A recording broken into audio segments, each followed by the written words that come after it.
Si Connie nasan? Oh, wala dyan. Kumuha siya ng private room para dun siya i-transfer after the operation. Anong room? 516. Teka, ba't parang galit na galit ka? Hey, what's happening?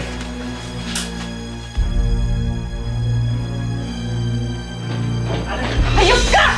Ana! How dare you lay hands on our daughter! Don't do that! Gusto mo ipapulis kita? Physical abuse ang ginagawa mo. Ano ginagawa mo dito? Tumawag kayo ng polis! Isuplong niyo rin ng kriminal niyong anak! Teka nga, sandali. Ano ba ang pinagsasabi mo? Siya ang napapatay kay Ed!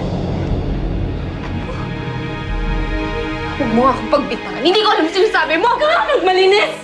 Ikaw may pakana ng lahat! Alam ko ng totoo, inamin na ni Randy sa akin! Si Randy? Nahanap niyo si Randy? Oo. At sinabi niya sa akin lahat. Ang lahat-lahat. Na pinaatake mo ko. Pero sumablay sila, kaya si Ed ang namatay. Ang pagtatakip sa'yo ng Sir Manuel.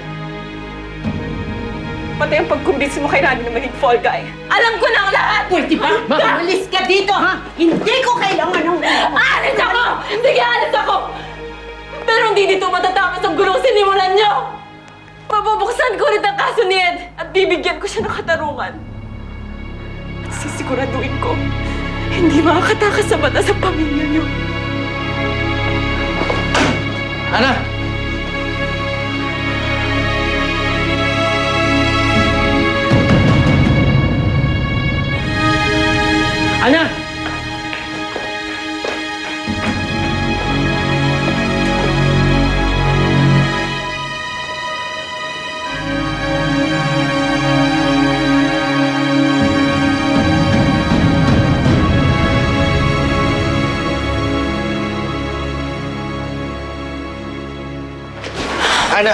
Ana! Ana, wait. Pasensya na. Hindi ko na kayang kasama ng pamilya na yan. Hindi ko na kaya.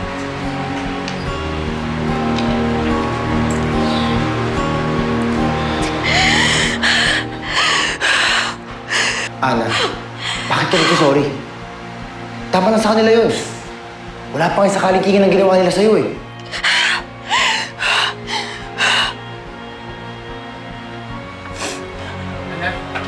Ana! Totoo ba yung mga sinabi mo? Nag-confess sa'yo si Randy? Oo. At si Connie ang tinuro niyang mastermind. Ngayon, naiintindihan ko na lahat ng sinabi ni Arnold sa akin.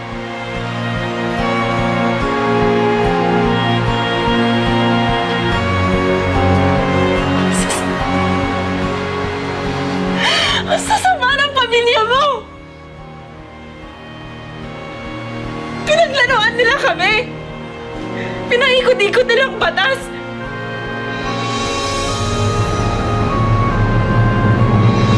Alam kong importante sila sa inyo. Pero sorry. Kahit magkagulo na, kahit mawala na pagkakaibigan natin, kakalabanin ko sila. Pabubuksan ko ulit ang kaso ni Ed. Kahit pa magkagulo tayo, wala na akong pakialam. Wala nang makakapigil sa akin para mabigyan ng hustisya ang pagkamatay ni Ed. Wala na!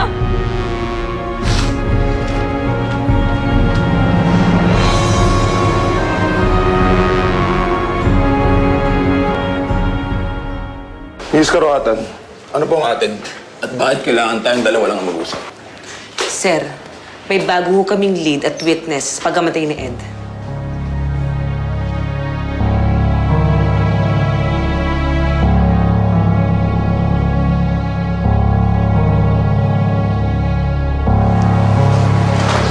Randy? Handa na ho akong magsalita. Handa na rin ho akong tumistigo laban sa mga Di Ocampo.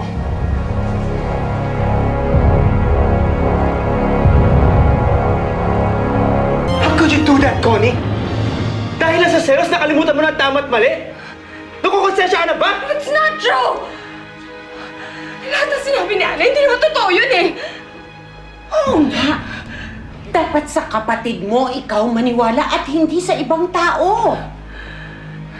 Dahil napaikot na rin siya ni Ana. Kaya ba mas kinakampihan mo siya kaysa sa akin? Pero kuya, I hate you.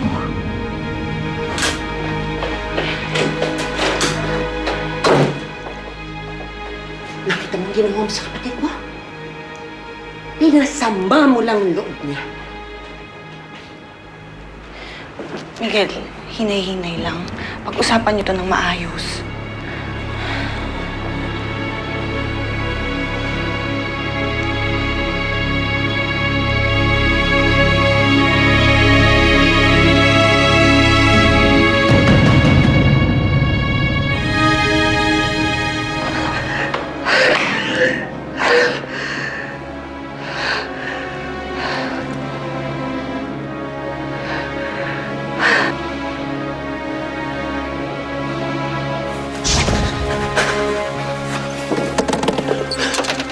Napatay ko yata! Napatay ko yung lalaki! Pag nanakaw ko, pero doon kaya pumatay! Hindi ako mamamatay tao! Akin yung bayad! Siguraduhin mo lang ha, hindi ako sasabit.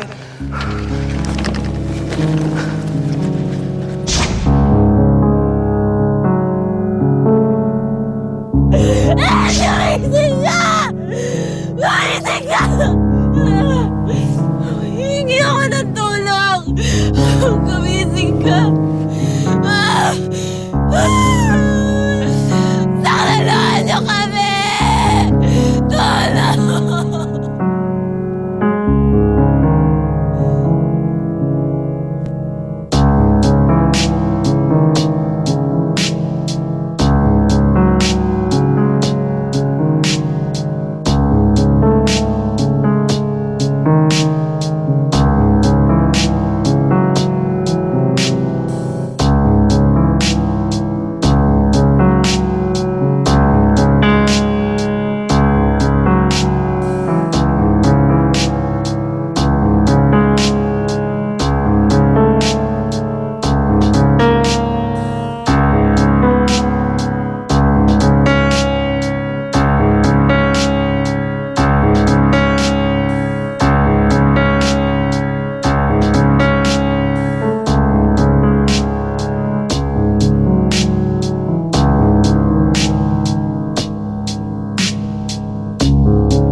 pa dun. Eh kung balikan ka na naman ng mga Deo Campo. Nay, hindi na ako natatakot sa kanila.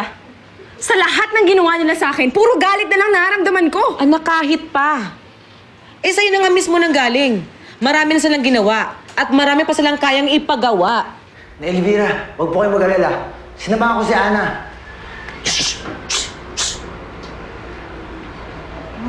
Badong, may problema po ba? Naiiyak ko eh. Andun ang CR. Elvira? Aling Nay. Maling?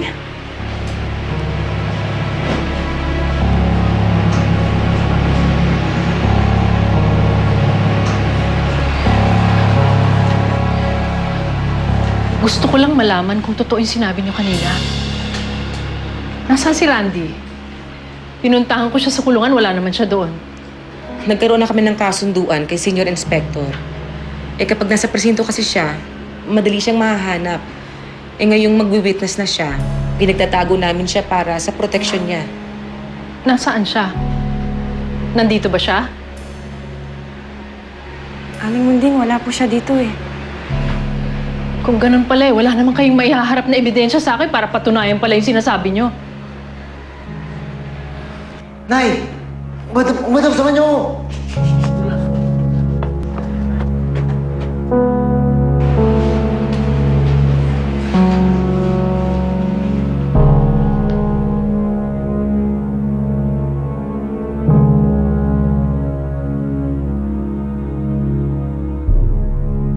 Badong, sabihin mo sa kanya.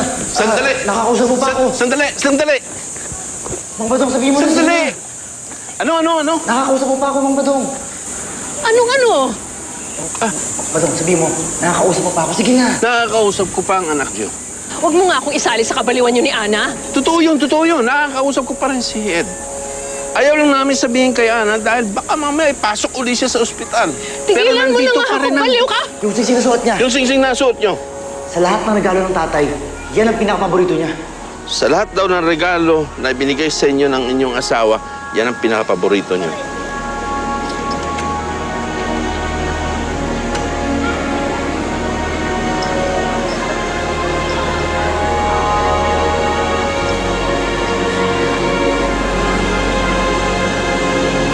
Paano mo alam?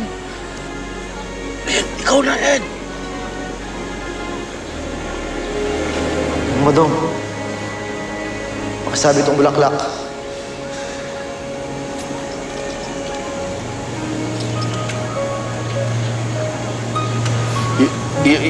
Yun daw bulaklak na yan. Ito. Ito ang laging pasalubong sa kanya nung bata pa ako.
Hindi ko na kayo kayang pagsilbihan. Tumitibay pa ang paniniwala ko na may kinalaman kayo sa pagkamatay ng anak ko. Napakawalang na talaga ni Juan.